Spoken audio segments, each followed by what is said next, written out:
The white wolf I scarred 15 years ago just saved my life. And now it's taking me somewhere I'm not sure I want to go. Klara never imagined she'd die in Alaska, the place she swore she'd never return to. But here she was, trapped in a vehicle hanging over a ravine, legs shattered, blood pooling, 20 below zero, slowly stealing what little warmth remained in her body. She'd spent her career as a neurosurgeon saving lives, making split-second decisions in operating rooms. None of that training prepared her for this. What terrified her most wasn't the cold or the pain. It was what had caused the crash. A massive white wolf, one eye missing, a scar running from its brow to its jaw. A scar Klara herself had given it when she was 16, in a moment of rage so pure it had defined every choice she'd made since. Her mother had died while her father chose to save this wolf instead of coming home. Klara had made the animal pay for that choice with a kitchen knife and 15 years of hatred. Now the wolf had returned. But instead of the revenge she expected, it did something impossible. It lay across her chest, using its body heat to keep her heart beating. It pulled her from the wreckage seconds before it exploded. And now, as Klara struggled through the snow on a broken leg, following this creature deeper into the wilderness, she realized something that made her blood run colder than the air around her. The wolf wasn't hunting her. It was leading her to something her father had hidden. Something worth dying for. Something that would make her question everything she thought she knew about the man she'd spent half her life hating. In the distance, she heard the sound of helicopter blades. Rescue, she thought. But the wolf's reaction told a different story. Its hackles rose, its remaining eye fixed on the approaching aircraft with something that looked disturbingly like recognition, like warning. And that's when Klara understood. She wasn't being rescued. She was being found. And whoever was in that helicopter wasn't there to save her. The steering wheel bit into Klara's palms as she drove deeper into the Alaskan wilderness, each mile pulling her further from civilization and closer to a past she'd spent 15 years trying to bury. At 32, she'd become everything her father wasn't. Precise, clinical, celebrated. A neurosurgeon whose hands could navigate the most delicate territories of the human brain. Yet here she was, returning to this godforsaken frozen wasteland, because death had a way of demanding settlements, and Jacob's estate wouldn't liquidate itself. The windshield wipers battled against the snow with mechanical futility. Klara tightened her grip, her knuckles whitening. She'd scheduled the real estate agent for tomorrow morning, signed the papers by noon, and be on the last flight out by evening. 48 hours maximum. That's all this place deserved from her. Her phone had lost signal 20 miles back. The GPS had given up shortly after. But Klara didn't need technology to find her way to the old house. Her body remembered every turn, every landmark, the way trauma etches itself into muscle memory. That crooked pine, the boulder shaped like a sleeping bear, the creek that would be frozen solid this time of year. She'd been 17 when she left, swearing she'd never return. Her mother's funeral had been held in Seattle, far from this wilderness that had claimed so much of their lives. Jacob hadn't attended. Too busy with his wolves, people said. Too lost in his own grief, others offered more charitably. Klara knew better. He'd made his choice long before her mother's heart gave out. The memory surfaced unbidden, sharp as surgical steel. Her mother clutching her chest, her lips turning blue. Klara, barely 16, screaming into the phone. Jacob's voice on the other end, distracted, distant. A wolf cub caught in a trap. He'd get there as soon as he could. Just keep her mother calm. Apply pressure. Check her pulse. But there hadn't been time. There never was. Not when you came second to animals that couldn't even speak your language. The heating system groaned, struggling against the negative 20 degrees pressing in from all sides. Klara adjusted the vents, her mind already cataloging the house's probable condition. Frozen pipes, roof damage, wildlife infiltration. The lawyer had been vague about details, just emphasized that the property value was substantial. Apparently, the land mattered more than anything Jacob had built on it. Good. Let someone else deal with his legacy. Let them bulldoze every building, every pen, every memorial to his obsession. She'd take the money and fund her research. The irony wasn't lost on her, using his estate to save human lives he'd consistently deprioritized. The road narrowed, hemmed in by walls of snow-laden pines. Visibility dropped to almost nothing. Klara eased off the accelerator, her surgeon's instincts screaming at her to pull over, wait it out. But stopping meant staying, and staying meant thinking. And thinking meant remembering things she'd locked away in the same mental vault where she kept her most traumatic cases. The forest pressed closer. In the sweep of her headlights, shadows moved between trees, with an urgency that seemed almost purposeful. Klara blinked hard, forcing focus. Exhaustion played tricks. She'd been awake since her shift ended 18 hours ago, had driven straight from the hospital to the airport, caught a connection through Anchorage, and picked up this rental SUV without even stopping for coffee. Her father had died alone.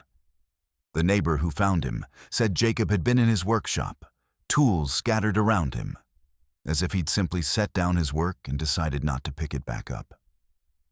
Heart failure, the coroner ruled. Sudden but not unexpected for a 70-year-old man who'd spent decades in harsh conditions. Klara had felt nothing when she got the news. Not grief, not relief, just a hollow acknowledgement. One more item checked off life's administrative list. She'd arranged everything by phone, professional and efficient. The funeral director probably thought her cold. Let him. She'd stopped caring what people thought about her relationship with Jacob years ago. A gust of wind slammed into the SUV, forcing her to correct the steering. The storm was intensifying. Weather reports had warned about this system, but Klara had ignored them. She'd driven through worse. She'd performed emergency craniotomies with failing generators and done spinal fusions by flashlight during power outages. She could handle snow. The headlights caught something ahead. A shape, massive and pale, emerging from the tree line. Klara's foot moved toward the brake, but instinct warred with perception. It couldn't be what it looked like. Nothing moved that large, that fast, that deliberately into the path of an oncoming vehicle. Then it was there. Unavoidable, enormous. White fur filling her entire field of vision. Klara's training took over. She didn't freeze. She yanked the wheel hard left, felt the anti-lock brakes stutter, heard her own voice sharp and clinical announcing the crisis, even though there was no one to hear. The SUV's rear end swung wide. For a moment, she thought she'd regained control. Then the front wheels found the road's edge, where asphalt met air, and the vehicle tipped forward into nothing. The world became a chaos of spinning white and dark, metal shrieking, glass spider webbing across her vision. Klara's body slammed against the restraints. The airbag exploded into her face, chemical burn and impact. Something in her left leg snapped with a sound that she registered professionally, even as pain whited out her vision. The SUV hit something solid, stopped with brutal finality. Then silence, broken only by the tick of cooling metal and Klara's ragged breathing. She hung suspended, the vehicle at an angle that made her spatial orientation scream wrongness. Blood ran warm down her temple. Her leg was definitely fractured, possibly the tibia, definitely requiring surgical intervention. The clinical assessment ran automatically, her mind seeking refuge in diagnosis. The driver's side door was wedged against rock or ice. The passenger side hung over empty space. Moving would require careful calculation. The wrong shift could send the vehicle tumbling further down whatever cliff she'd found. Cold seeped in immediately, aggressive and merciless. The windshield had held, but the impact had compromised the cabin's integrity. 20 below outside meant she had minutes, maybe an hour before hypothermia became critical. Klara's fingers fumbled for her phone. Dead. The impact or the cold, it didn't matter which. She was alone, injured, in a storm that would bury her SUV by morning. This was how it ended then. Not in an operating room or a comfortable bed, but frozen in the same wilderness that had consumed her father's life. The symmetry felt obscene. Something moved outside. Through the fractured windshield, Klara saw it. The white shape that had caused all this, returning to the scene.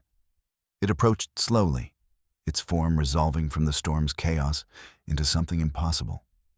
A wolf. Massive beyond any normal parameters, its fur the color of fresh snow except where scars carved dark lines through its coat. And its face. God, its face. One eye was gone, the socket healed over with scar tissue. The other eye, pale as ice, fixed on her with an intelligence that made her surgeon's rationality stumble. The wolf came closer. Klara's hand moved toward the glove compartment where she'd seen the rental papers, hoping for some kind of emergency kit, a flare, anything. But pain lanced through her side, stealing her breath. Broken ribs, at least 2. The wolf reached the hood of the SUV. It didn't growl, it didn't bare its teeth. It simply looked at her through that one remaining eye. And Klara felt something crack open inside her chest that had nothing to do with fractured bones. She knew this animal. Impossible, but true. She knew the pattern of scars on its muzzle, knew the way it held its head tilted slightly to compensate for its missing eye. She'd given it that injury 15 years ago, in a moment of rage so pure it had scared her more than anything in her life, before or since. The wolf that had cost her everything. The wolf her father had chosen over her dying mother. And now it was here, staring at her with something that looked less like predation and more like recognition. "You should have let me die," Klara whispered, her voice hoarse. "We both should have died that night." The wolf's remaining eye didn't blink. It stood there in the storm, snow accumulating on its shoulders, as if waiting for something. Then, with careful deliberation, it moved closer to the driver's side window. Klara's vision was starting to blur. Shock, cold, blood loss. The clinical part of her mind noted the symptoms even as they claimed her. She thought about her mother, about missed chances and failures of love. She thought about her father's workshop and all those years of silence between them. The last thing she saw before darkness took her was the white wolf. Close enough now that its breath fogged the broken window. And in that fog, in that terrible cold, she felt something she hadn't allowed herself in 15 years. She felt afraid of dying alone. Consciousness returned in fragments, each piece edged with pain. Klara's first coherent thought was clinical. Core temperature dropping, cardiovascular system compensating, minutes until critical failure. Her second thought was far less professional. She was going to die in the same place her mother had, abandoned and alone. Except she wasn't alone. The weight on her chest was massive, pressing down on her sternum with deliberate force. Through the haze of shock, Klara's remaining functional neurons screamed predator, attack, death. But the weight was warm. Impossibly, miraculously warm in a world that had become nothing but cold. Her eyes cracked open. The white wolf lay across her, its body positioned precisely over her torso, not pinning her down, insulating her. Its breath came steady and deep, each exhale releasing heat that her failing body absorbed desperately. The animal's remaining eye was closed, but its ears swiveled constantly, monitoring threats Klara couldn't perceive. She should have been terrified. Every survival instinct should have been screaming. Instead, she felt her racing heart begin to slow. Not from hypothermia, but from something deeper, something that bypassed logic entirely. The wolf's heartbeat thrummed against her chest, strong and rhythmic, and her own pulse seemed to synchronize with it. Memory surfaced then, dragging her backward through 15 years in an instant. She was 16 again, standing in the kitchen of the old house.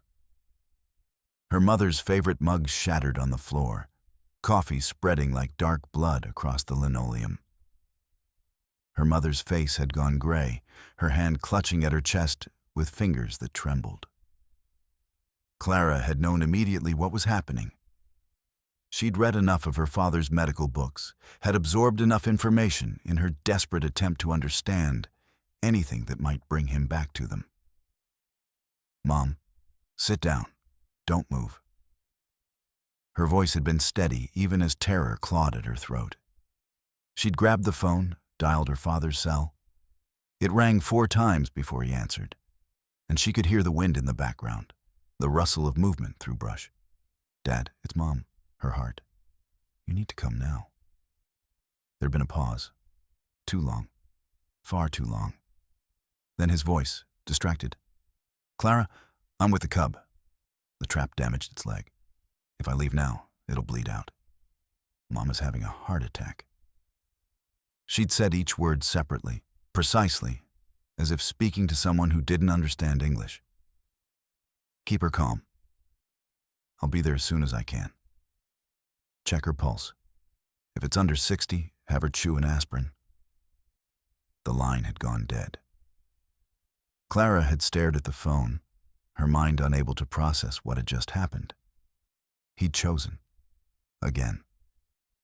He'd always been choosing, she realized, every single day of her life. The wolves over birthday dinners, the sanctuary over school plays, the wild over his family. Her mother had died 20 minutes later, in Klara's arms, while her father was 7 miles away, setting a splint on an animal that would have survived without him. The rage had come later, after the funeral Jacob didn't attend, after the social workers and the distant relatives and all the questions Klara answered with mechanical precision. She'd driven back to the house one last time, ostensibly to collect her things. Instead, she'd gone to the sanctuary. The wolf cub had been in the recovery pen, its leg bandaged, those pale eyes watching her approach. It couldn't have been more than 4 months old. Beautiful, even Klara could see that. Its white fur was pristine, unmarked. Perfect. She'd climbed into the pen. The cub hadn't run. It had limped toward her, its tail giving a tentative wag, as if recognizing her scent from her father's clothes. As if expecting kindness. Klara had pulled the kitchen knife from her jacket. The blade had been sharp. Her father kept all his tools sharp. She'd grabbed the cub's muzzle, and before rational thought could intervene, she'd drawn the blade across its face in one swift motion. Not deep enough to kill. Deep enough to scar. Deep enough that it would carry her mark forever. The cub had yelped, a sound so painfully young that it had broken through her rage instantly. It had scrambled back, blood darkening its white fur, and the look in its eyes had been pure betrayal. Not animal confusion. Betrayal. Klara had dropped the knife and run. She'd left that night, found a bus to Seattle, and never looked back.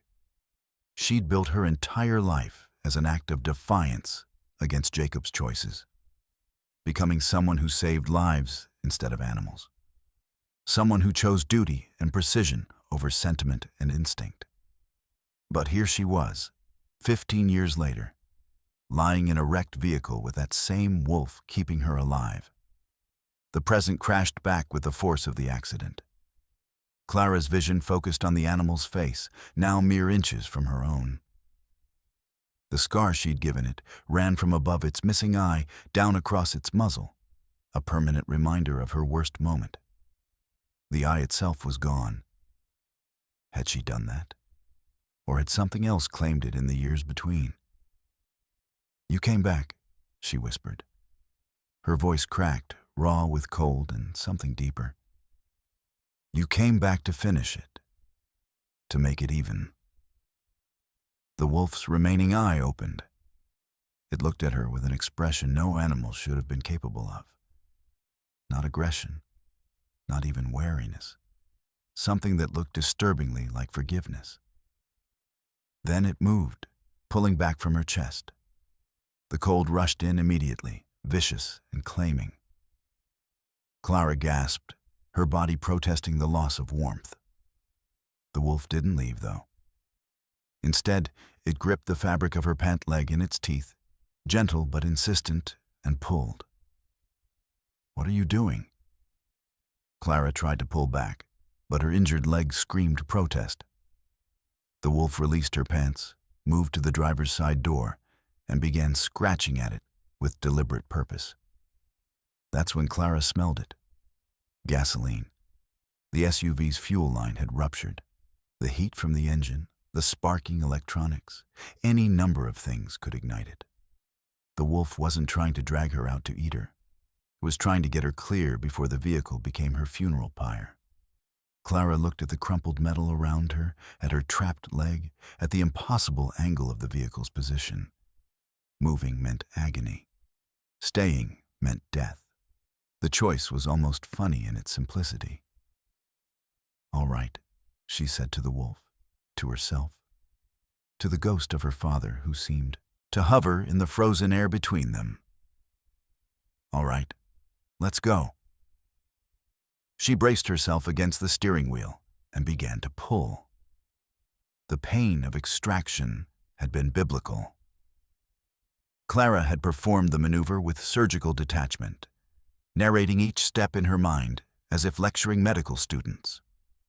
Apply counter-pressure to the dashboard.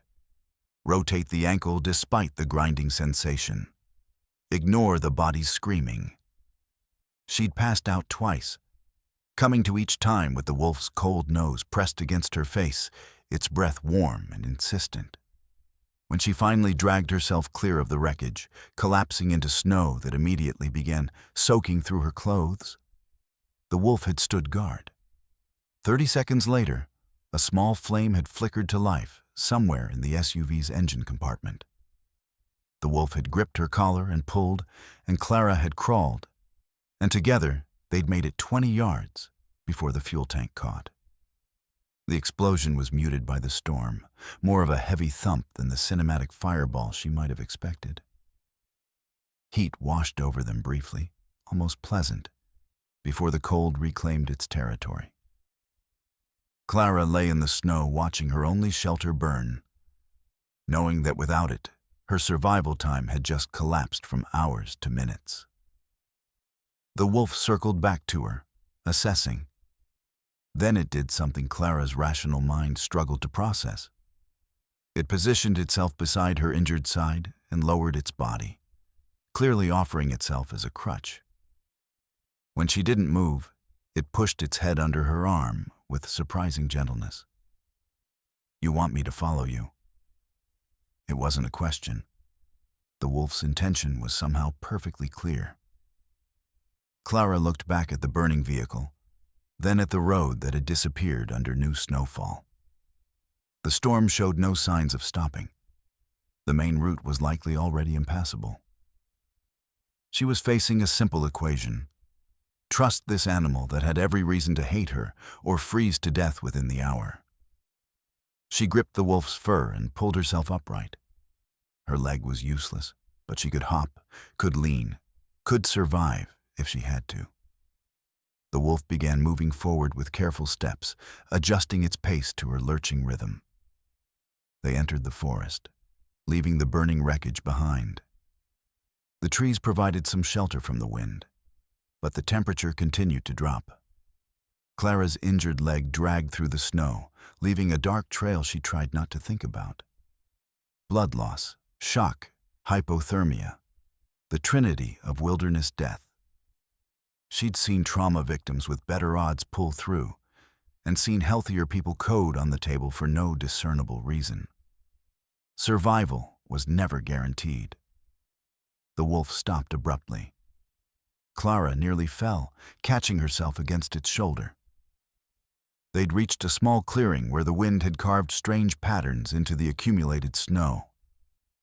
The wolf released her, moved forward several paces, and began digging with focused intensity.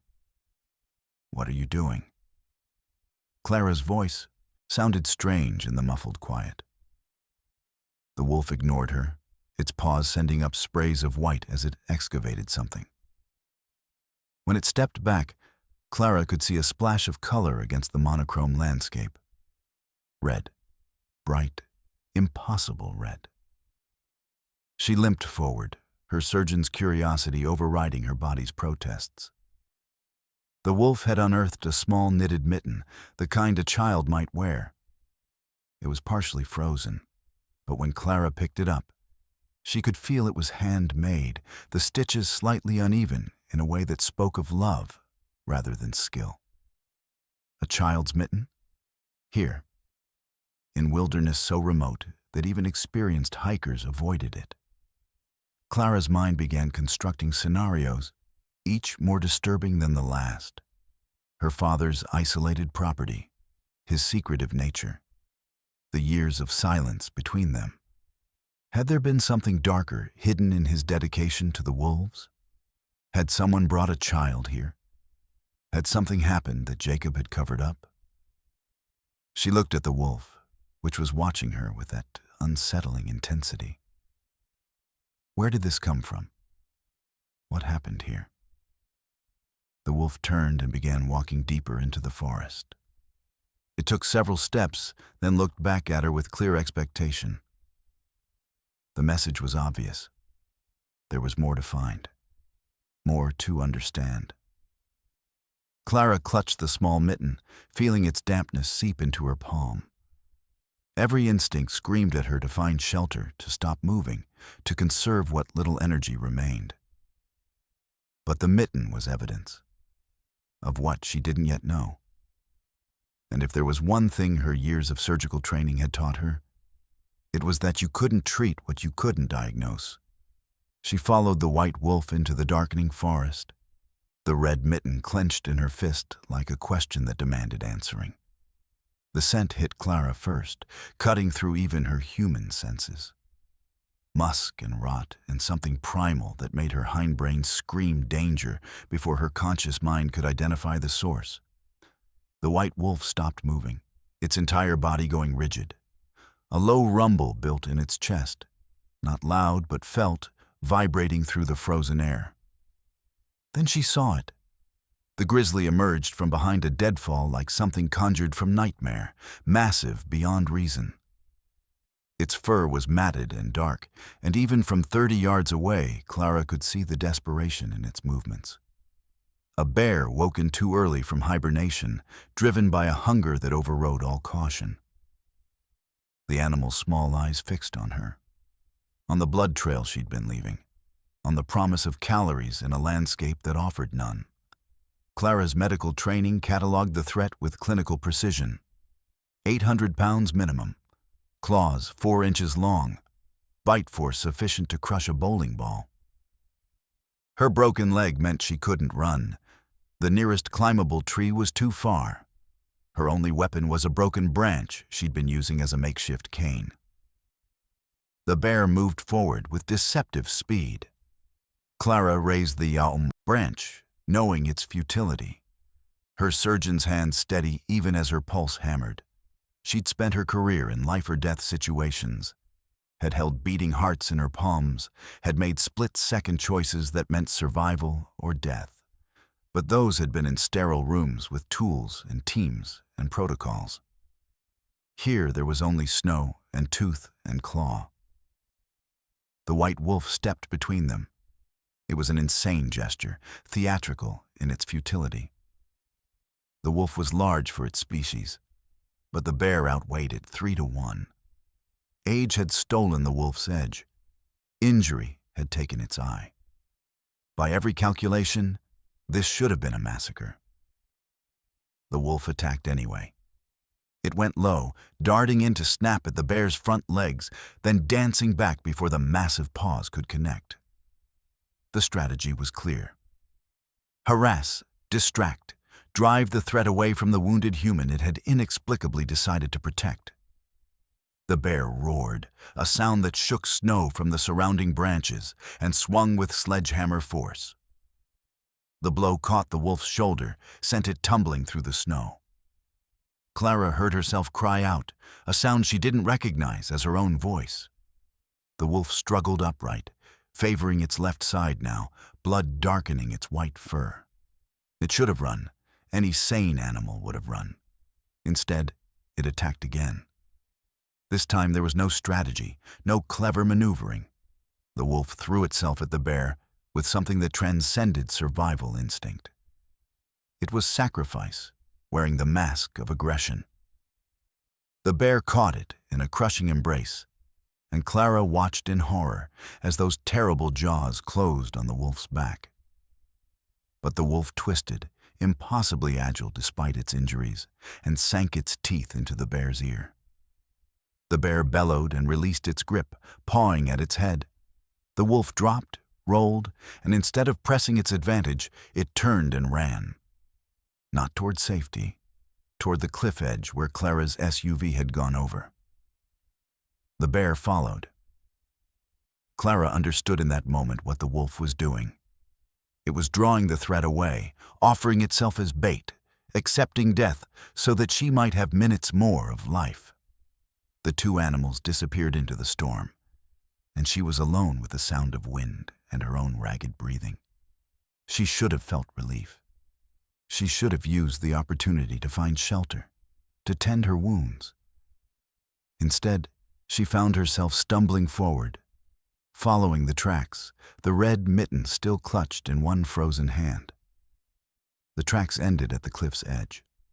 Far below, she could see where the terrain leveled out. The bear was there, circling something in the snow. The white wolf lay motionless, a splash of crimson against white, steam rising from its wounds. Klara sank to her knees in the snow. The wolf had saved her twice now, had protected her despite every reason to let her die. And she could do nothing but watch as it paid the price for that choice. The bear, having confirmed its victory, began moving back toward the cliff face, searching for a route up, searching for the easier meal it had originally scented. Below, the white wolf's remaining eye opened. It tried to stand, legs folding uselessly beneath it. But its gaze found Klara above, and even from this distance, she could read the message in that stare. Run. The bear never made it back up the cliff. Whether from injury or exhaustion or simply deciding the effort wasn't worth the reward, it eventually lumbered away into the forest. Klara waited until she could no longer hear its movement before attempting the descent. Her broken leg made it nearly impossible, but surgeons learned early that impossible was just another word for difficult and painful. By the time she reached the wolf, full dark had fallen. The animal's breathing was shallow, labored. Its blood had melted through the snow, creating a dark pool that steamed in the frigid air. Klara touched its neck, feeling for a pulse. Still strong, impossibly strong for the amount of trauma it had sustained. "You stupid, noble creature," she whispered. "What am I supposed to do with you?" The wolf's eye opened. It lifted its head with visible effort, looking not at her, but past her, toward a rock formation she'd barely registered. Then it made a sound, somewhere between a whine and a growl. insistent and urgent. Klara followed its gaze. The rock face appeared solid at first, but as she approached, she saw the deception. A frozen waterfall concealed a gap, narrow but passable.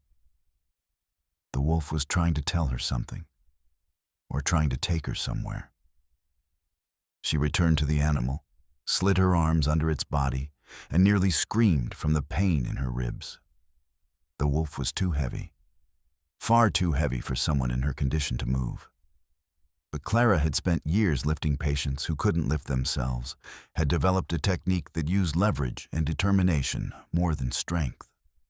She got the wolf onto her shoulders in a fireman's carry that would have made her instructors proud, and staggered toward the gap in the rocks.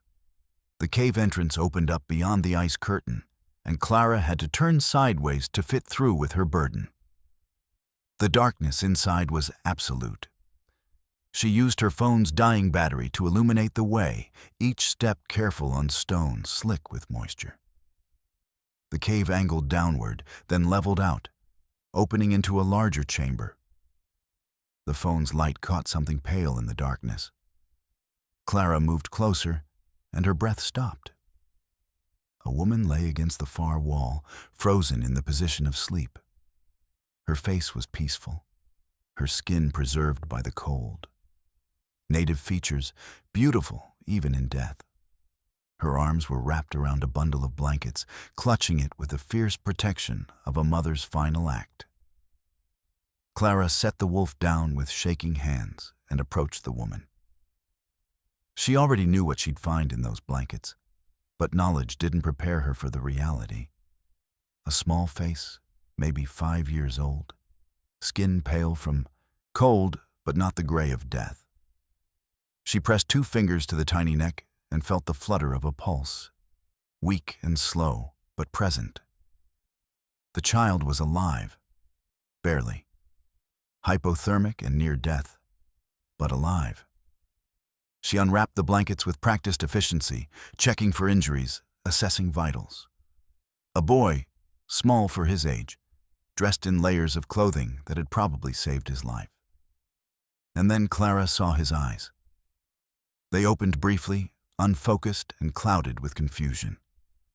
Gray eyes, pale as winter smoke, the exact shade of her father's eyes, the exact shade of her own. Her hands began to shake. She'd performed surgery on aneurysms without a tremor, had cracked chests in emergency rooms with perfect steadiness. But this made her hands shake, because she recognized those eyes, because she recognized what they meant. The boy's hand emerged from the blankets, reaching up with the blind trust of a child. Around his neck was a gold chain, delicate and familiar. Klara's fingers went to her own throat, touching the matching chain she'd worn for 20 years. Her mother's necklace, the one she'd thought was unique, the one she'd been told was one of a kind. There were 2. There had always been 2. The boy's lips moved, forming words no sound emerged to carry. He was mute, or perhaps he'd simply stopped speaking, the way children sometimes do when their world becomes too terrible for words. His small hand found hers and gripped with surprising strength. Not the grip of a stranger, the grip of family. Klara's mind assembled the truth piece by piece, fighting against it even as the evidence became undeniable. Her father's extended trips, the wilderness cabin he'd claimed was for research, the woman who must have been his partner, his love, his second chance at family. And this boy, her half-brother, the child Jacob had protected by keeping secret, by keeping distant, by appearing to choose wolves over people, when really he'd been choosing to keep this child safe from judgment and questions and complications. She'd hated him for abandoning family when he'd actually been protecting one. The wolf made a sound behind her, pulling her attention back to immediate crisis. 3 beings in extremis. 1 cave, no supplies, temperatures still dropping. The boy needed warmth. The wolf needed medical attention. She needed to stop the bleeding in her own leg before shock finished what the cold had started. Klara looked at the woman's body, peaceful in her final rest, and understood what she'd done. She'd kept the boy warm with her own dying heat, had brought him to this cave, to this place where the white wolf could find him, where the wolf could bring help, the only help that might have come. She'd been that help. The daughter Jacob had lost, brought back by the animal she'd scarred, brought back by a chain of coincidences so unlikely they felt orchestrated by something beyond chance. Klara pulled the boy into her lap, tucked him inside her jacket against her chest. His small body was cold enough to hurt. She reached back and pulled the injured wolf closer, creating a triangle of shared warmth. 3 broken creatures in a cave beneath frozen waterfalls, bound by blood and choice and desperation. "I've got you," she whispered to the boy, to the wolf, to the ghost of her father that seemed to hover in the darkness. "I've got you both." The boy's eyes closed. The wolf's breathing steadied, and Klara began the calculations that would determine whether any of them saw morning. Dawn came slowly to the cave, filtered light creeping through the ice curtain in shades of blue and gray. Klara had kept them alive through the night by rotating positions, using her body to warm the boy, then the wolf, maintaining a cycle that prevented any of them from slipping too deep into hypothermia's seductive sleep. Her medical training had become instinct, monitoring vitals by touch, adjusting their arrangement when breathing grew too shallow or pulses too faint. The boy, Leo, she'd learned his name from a wooden tag tied to his jacket, had stabilized. His core temperature had risen enough that his skin no longer felt like touching ice. The wolf's wounds had stopped bleeding, though infection remained a serious risk. Klara's own leg throbbed with a pain that suggested complications she didn't want to contemplate. As light strengthened, she noticed what darkness had hidden. A canvas bag tucked beneath the woman's body, protected from moisture by its position. Klara gently moved the woman's arm, whispering an apology, and retrieved the bag. Inside was a journal, its leather cover worn smooth by handling, and a manila envelope sealed with wax. Her hands trembled as she opened the journal. The handwriting was neat, precise, the English occasionally interrupted by phrases in what Klara recognized as Inupiaq. The woman's name had been Sarah. She'd been a wildlife biologist working with Jacob on wolf conservation. The entries detailed their growing friendship, then love, then the pregnancy neither had planned, but both had wanted. Jacob hadn't abandoned his first family. He'd been trapped between 2 worlds, 2 loves, trying to protect everyone and ultimately failing to save anyone. The entries made clear that he'd visited Sarah and Leo regularly, that he'd provided for them, that he'd loved this child with a fierce dedication Klara remembered from her own childhood, before everything had fallen apart. But there was more. The later entries grew darker, documenting threats and pressure. A mining company wanted the land. They'd offered money first, then made threats when Jacob refused. The entries mentioned a name that made Klara's blood freeze. Brody Callahan, town sheriff, Jacob's supposed friend. And once, years ago when they were both 18, the boy Klara had kissed behind the school gymnasium, thinking it might be the start of something. Sarah's handwriting became more erratic in the final entries. Jacob was dead. She knew it wasn't natural causes, despite what the coroner claimed. Brody had visited, had made it clear that she and Leo were next if she didn't sign over the land rights. She'd run instead, taking Leo into the wilderness, trusting the white wolf that Jacob had raised from a cub to lead them to safety. The final entry was dated 3 days ago, written in a hand that shook with cold or fear or both. The wolf knows where to go. He'll bring help. He remembers Jacob's daughter. Please, if anyone finds this, protect Leo. He's all that's left of a good man who tried to save something worth saving. Klara set the journal down, her vision blurring. The envelope contained documents, land deeds, conservation easements, legal papers establishing that this wilderness belonged to Jacob's descendants in perpetuity. Leo's inheritance, the thing worth killing for. She looked at the boy sleeping against her side, his small face relaxed in the trust only children possess. Her brother, her father's son, the living proof that Jacob had tried, in his imperfect way, to do right by everyone. And she'd spent 15 years hating him for it. The white wolf stirred, its remaining eye opening to fix on her. Klara met that gaze, understanding flowing between them without need for words. The wolf had been Jacob's companion, his friend, the guardian he'd trusted with his family's safety. It had led Sarah and Leo as far as it could, then gone for help when Sarah's strength failed. It had found Klara not by coincidence, but by design, by a dying man's final instruction to an animal that had loved him enough to remember. He sent you for me, Klara whispered. He knew I'd come back eventually, for the house, for the estate. He knew. The wolf's tail moved once, a weak affirmation. It had been waiting, watching the roads.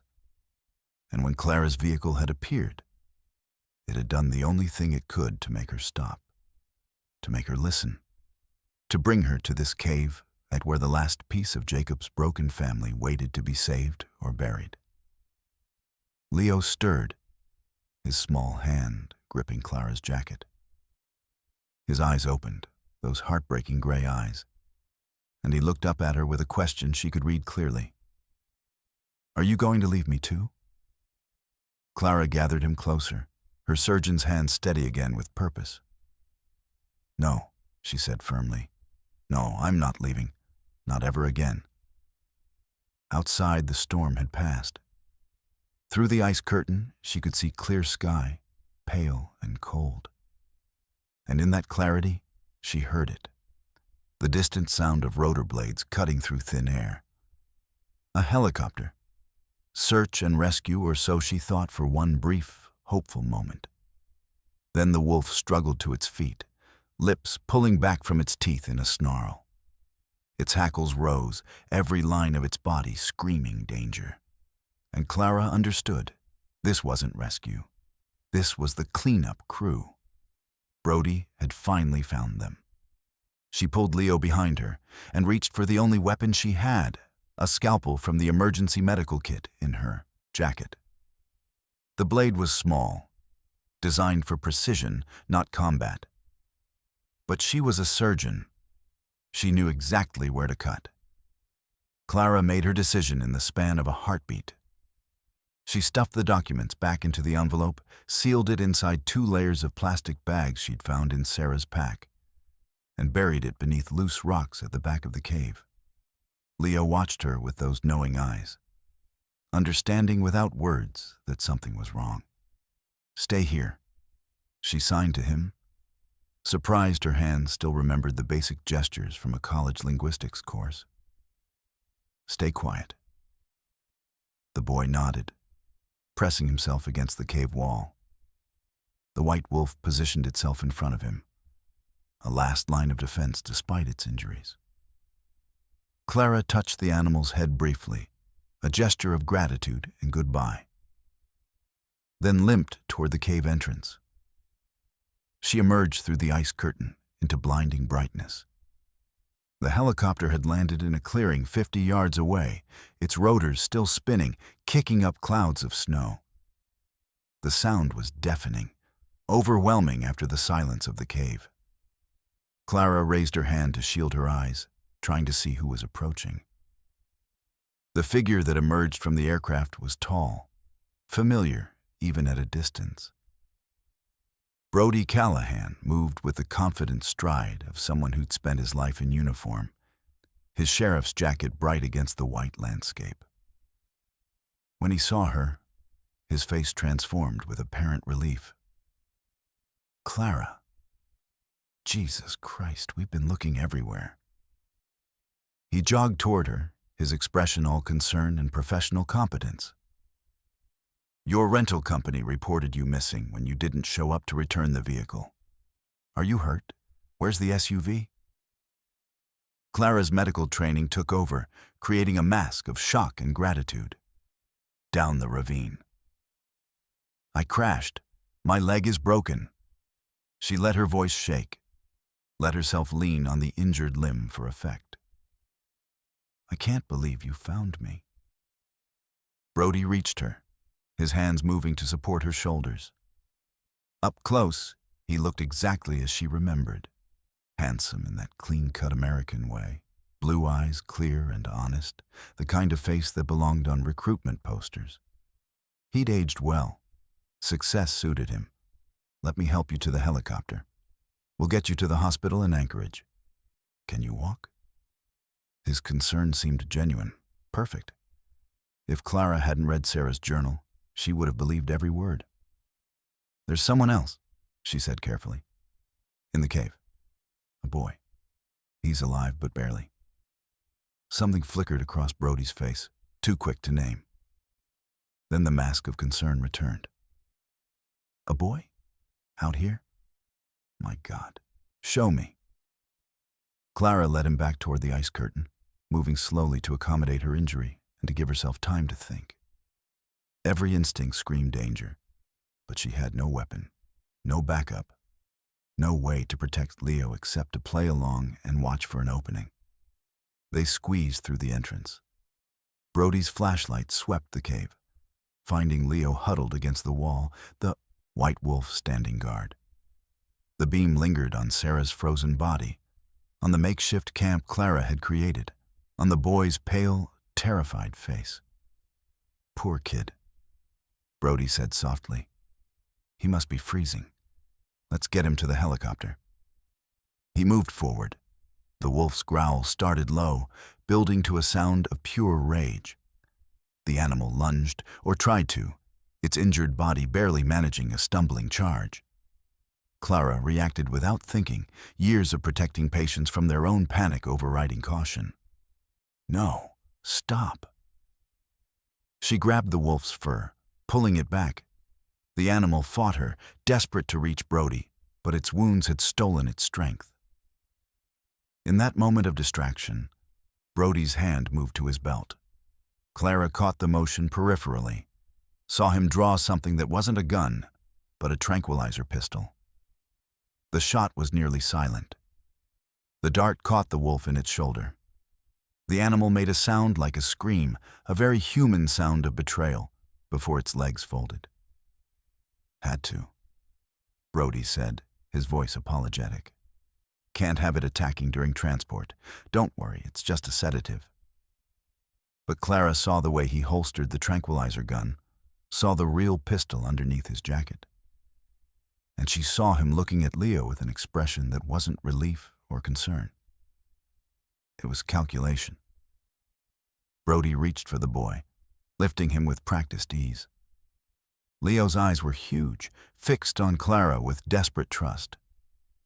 Brody carried him toward the entrance, and Klara followed on her broken leg, her mind racing through scenarios and finding no solutions. As they emerged into daylight, Brody shifted Leo's weight to one arm. The kid looks just like old Jacob, doesn't he? Same stubborn chin, same gray eyes. He said it casually, conversationally. Jacob was a good man. Shame he had to be so difficult about the land rights. Made things complicated. Klara's blood turned to ice. You never met Leo before. How would you know what Jacob looked like at his age? The words were out before she could stop them. Brody paused mid-step. When he turned to face her, his expression had changed. The concern was gone. What remained was colder than the surrounding snow. You always were too smart for your own good, Klara. He sighed, genuinely regretful. I really didn't want it to be this way. I liked you.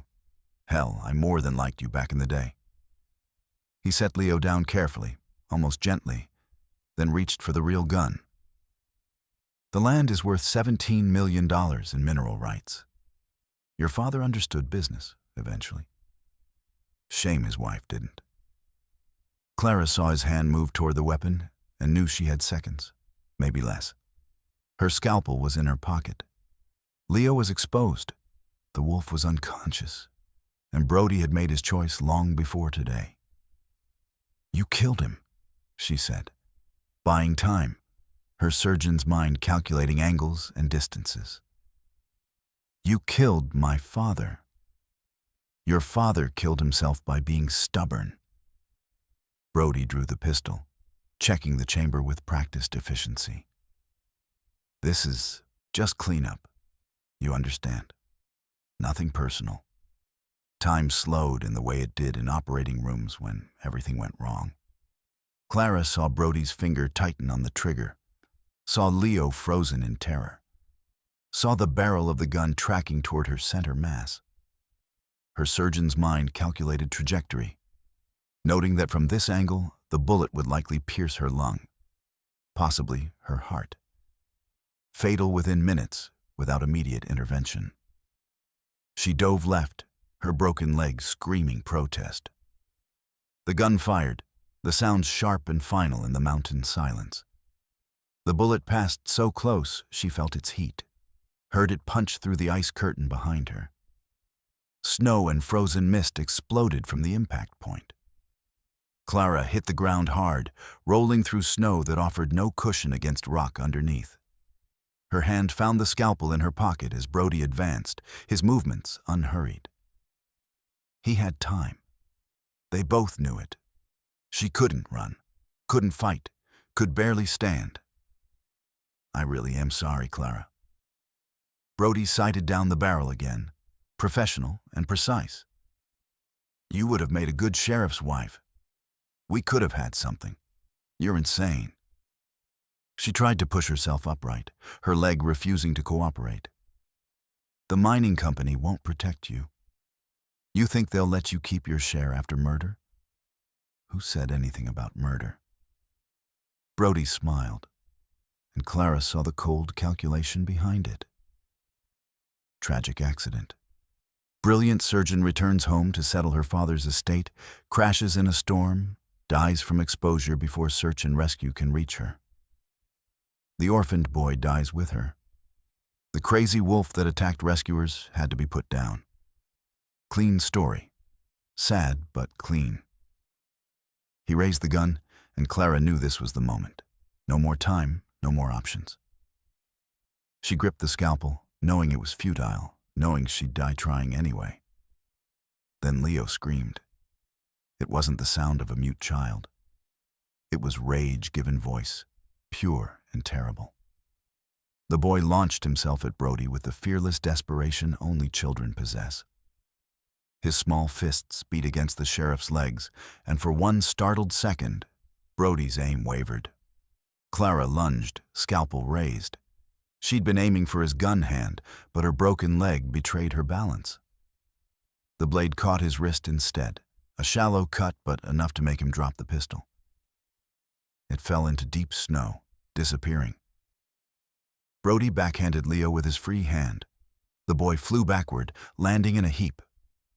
Klara tried to rise, but Brody's boot caught her in the ribs. Something cracked.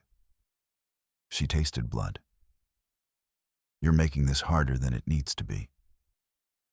Brody reached for the knife on his belt, a hunting blade better suited to the close work this had become.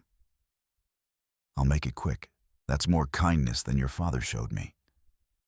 He grabbed Klara's hair, yanking her head back to expose her throat. The knife came up, catching winterlight along its edge. Klara's surgical training cataloged the coming death with clinical detachment. Carotid, artery, exsanguination in under a minute. At least it would be fast. The white wolf hit Brody from behind, like a freight train. The tranquilizer should have kept it under for hours.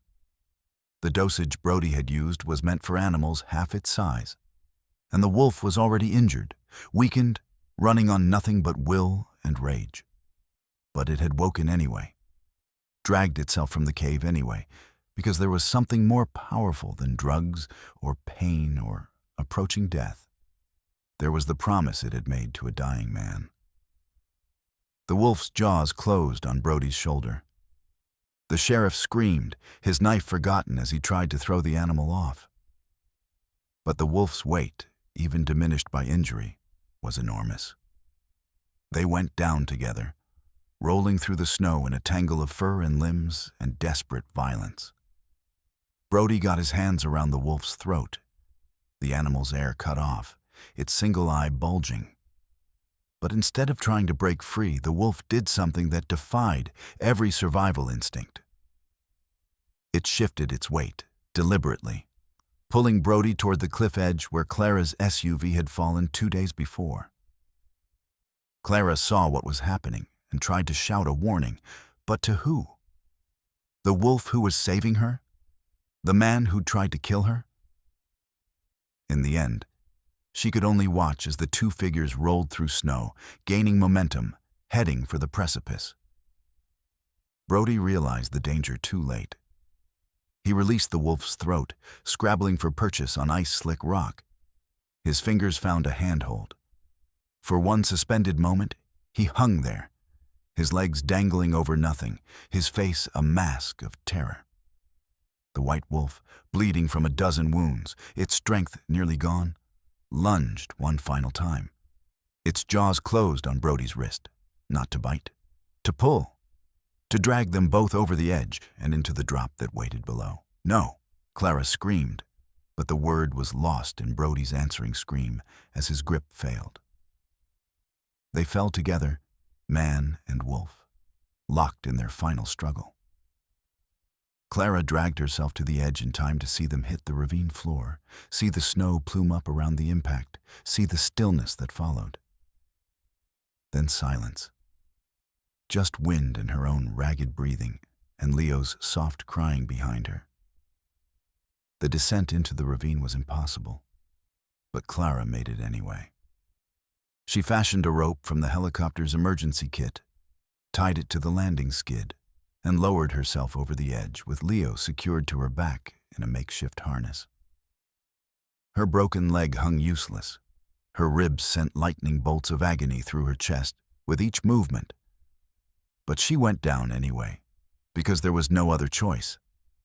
Brody lay at the bottom, his neck bent at an angle that told the story without need for examination. Klara checked for a pulse anyway, found nothing, and felt only a hollow numbness. He'd been a boy she'd kissed once, a lifetime ago.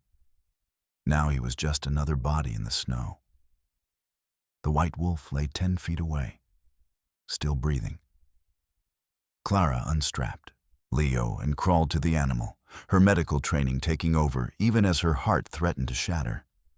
The wolf's injuries were catastrophic.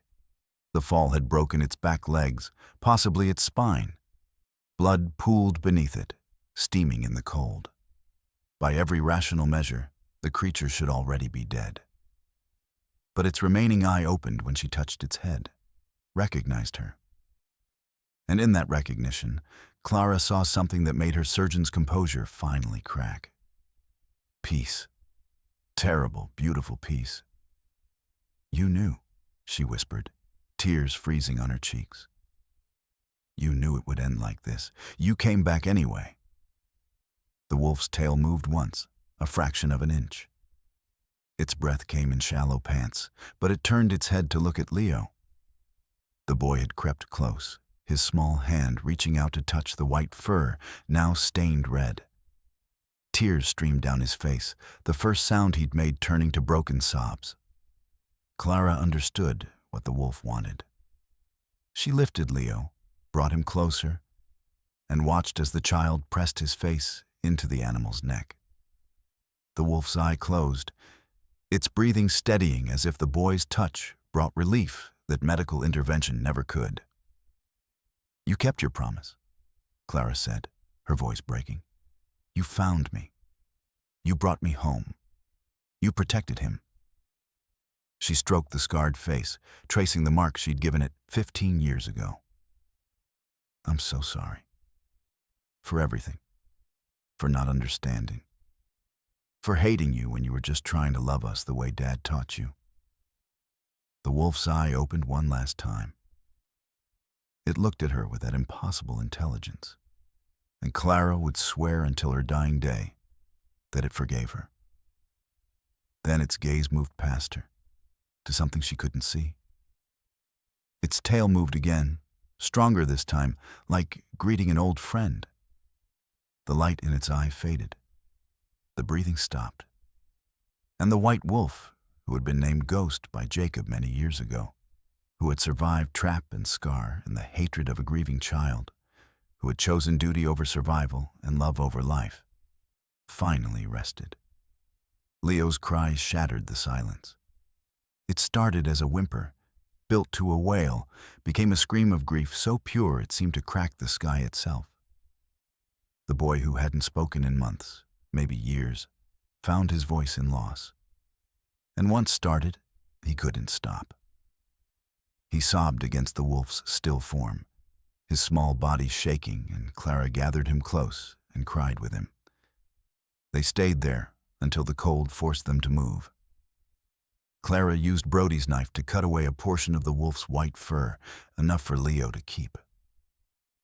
She found the tranquilizer gun in Brody's jacket, the real pistol in the snow nearby. Evidence. She'd need evidence. The helicopter still waited above. Klara managed to get Leo up the rope first, then hauled herself after him with strength she didn't know she possessed. They collapsed in the aircraft, and she spent 20 minutes figuring out the controls before managing to raise someone on the radio. The real search and rescue arrived an hour later. By then, Klara had coached Leo through what to say and what to stay silent about, had hidden the documents from the cave in the helicopter's panel, had prepared the story that would explain Brody's death without implicating a 5-year-old child or a wolf that deserved honor, not suspicion. Self-defense. An overzealous sheriff who'd become violent when confronted about the mining company's bribes. A struggle. A fall. The truth, just carefully edited. They believed her. Or at least, they chose to believe her. Klara was a respected surgeon. Brody had been acting strangely for months. The evidence of corruption they found in his office after the fact only confirmed the narrative. Sometimes, people wanted the comfortable lie more than the complicated truth. Leo was released into her custody pending formal adoption proceedings. No one argued. She was family. She was qualified. She was all he had left. 3 weeks later, after the surgeries on her leg and the interviews and the paperwork, Klara returned to the ravine with Leo and a shovel. They buried the white wolf on the cliff top, in a spot that overlooked the forest Jacob had loved. Klara carved a marker from stone, no words, just the outline of a wolf howling at the moon. Leo placed his small red mitten at the base of the grave. Then he signed to Klara, his hands shaping words he still couldn't speak. "Thank you for protecting us." Klara nodded, her throat too tight for speech. She didn't know if the boy meant her or the wolf. Maybe both. Maybe it didn't matter. They stood there as the sun set. 2 survivors of a war they'd never asked to fight, mourning a guardian who'd loved them enough to die. And in the gathering darkness, Klara thought she heard an answering howl from deep in the forest. The pack, calling for their fallen king, saying goodbye. 1 year later, spring came to the Alaskan wilderness with the tentative grace of something that had been wounded but refused to die. Klara stood at the edge of the property her father had protected, watching Leo chase butterflies through grass that had finally broken free of winter's grip. The boy laughed, a sound that still startled her with its rarity and beauty. His voice had returned slowly, word by careful word, as if he were learning to trust the world again, one syllable at a time. The land hadn't been sold. The mining company's offers had grown increasingly aggressive, then desperate, then finally silent, after Klara's lawyers had made it clear that some inheritances couldn't be bought at any price. Instead, she'd used the life insurance payout from her father's policy, combined with her own savings and a grant from a conservation foundation, to build something Jacob would have understood. The center occupied the old sanctuary grounds, expanded and renovated. Part wildlife rehabilitation facility, part therapeutic retreat for traumatized children. The architecture was intentionally open, with large windows that brought the forest inside, allowing healing to flow both ways. Klara had given up her position at the hospital in Seattle, trading the operating theater for this quieter but no less vital work. She still performed surgery, but now it was on injured wolves and eagles rather than humans. She discovered her hands were just as skilled at mending a broken wing as they'd been at repairing cerebral aneurysms. Leo attended the local school now, though he spent his afternoons at the center, helping feed the animals and sitting with the other children who came here, carrying their own invisible wounds. He'd become the bridge between the wild and the wounded, translating the language of animals for those who'd forgotten how to speak it. His selective mutism had transformed into selective eloquence. He spoke only when words mattered, and as a result, people listened. Sarah's body had been buried beside Jacob's in the small cemetery that overlooked the valley. Klara visited them weekly, bringing flowers in summer and evergreen branches in winter. She'd stopped apologizing to her father's grave. Forgiveness, she'd learned, wasn't about erasing the past. It was about accepting that everyone, even parents, were just humans trying their best with incomplete information and wounded hearts. Today marked the anniversary. 1 year since the white wolf had died. 1 year since Klara's life had shattered and reformed into something she barely recognized, but was learning to love. She'd asked Leo if he wanted to visit the grave, and he'd nodded with that solemn intensity he brought to important matters. They walked together through the forest, following the path that had become familiar through repetition. Leo carried fresh wildflowers, his small hands gentle with the stems. Klara carried nothing but the weight of memory and gratitude. The grave sat exactly as they'd left it.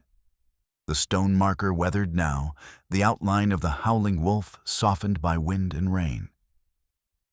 But something was different. Klara stopped, her hand instinctively reaching for Leo, pulling him close. There were tracks in the soft earth around the grave. Fresh tracks. Wolf tracks. And at the base of the marker, arranged with deliberate care, was a gift. A deer leg, the meat still fresh, the offering unmistakable in its intention. Leo's hand tightened in hers. Together, they looked toward the tree line, and Klara's breath caught in her throat. A gray wolf stood at the forest's edge, watching them. Female, based on her size and build, her coat the color of smoke and shadow. She was magnificent, her eyes sharp with intelligence that seemed almost human. And around her, emerging from the trees with varying degrees of caution, were 5 cubs. They ranged in age from perhaps 3 months to half a year, their paws still too large for their bodies, their ears comically oversized. The adult wolf looked at Klara with an expression that conveyed neither threat nor fear. It was assessment, judgment, the kind of look that measured worth and found it acceptable. Then, slowly, deliberately, the wolf lowered her head in a gesture that couldn't be mistaken for anything but respect. The cubs, sensing their mother's acceptance, grew bolder. They tumbled forward, play fighting and exploring, their curiosity overcoming their caution. One, braver than the others, approached Leo. The boy remained perfectly still, letting the cub sniff his offered hand. When the cub licked his fingers, Leo's face split into a grin that could have lit the darkest night. Klara understood what she was witnessing. The gray wolf had been Ghost's mate, the mother of his final litter. She'd survived the winter, raised her cubs alone, and now she was presenting them, not as enemies, not as threats, but as family acknowledging family, as the pack accepting its new guardian. "He told you about us," Klara whispered, her eyes locked with the gray wolf's. "Before he died, he told you we could be trusted." The wolf's tail moved once, a slow wave. Then she turned and padded back toward the forest. The cubs followed, though the brave one looked back at Leo, his tail wagging. The message was clear. They would return. The pack had accepted the humans as part of their territory, as creatures who could be trusted to protect rather than destroy. Leo tugged on Klara's sleeve, signing with hands that had grown steadier over the past year. "We're the guardians now." "Yes," Klara said, her voice thick with emotion. "Yes, we are." They placed the flowers on Ghost's grave, and Leo added the small wooden carving he'd been working on for weeks. A wolf and a child, standing side by side. The craftsmanship was rough, but the love in it was unmistakable. As they turned to leave, Klara heard it, rising from deep within the forest, carried on the wind, came the sound she'd been waiting for without realizing it. A howl, pure and wild and achingly beautiful. The gray wolf calling to her pack. And in that call, Klara heard something else. Welcome. Acceptance. The promise that they were no longer alone in their guardianship. Leo looked up at her, his gray eyes, so like their father's, bright with understanding. Should we answer? Klara thought about the question, about propriety and boundaries, and the lines between human and wild. Then she thought about Ghost, who'd crossed every boundary that mattered to protect the family he'd been given. Who'd taught her that love wasn't about species or blood, but about the promises you kept, even when they cost everything. She tipped her head back and howled. It wasn't a perfect imitation. Her human vocal cords couldn't quite capture the wild music of a wolf's call. But it was honest. It was grateful. It was a promise returned. Leo joined her, his young voice blending with hers, and together they sang to the forest that had taken so much and given back even more. They sang until their throats were raw and their hearts were full, and the echo of their call faded into the vast wilderness that was now their home, and their responsibility and their redemption. From the trees came an answer. Not one voice, but many, the entire pack joining the chorus. And standing there with her brother's hand in hers and the weight of her father's legacy finally feeling like a gift rather than a burden, Klara understood what Jacob had always known. Some families were born. Others were chosen. The best ones were fought for, died for, and protected against all odds. And in the end, it didn't matter whether that family walked on 2 legs or 4. What mattered was showing up, keeping promises, and learning that the wildest love was often the truest.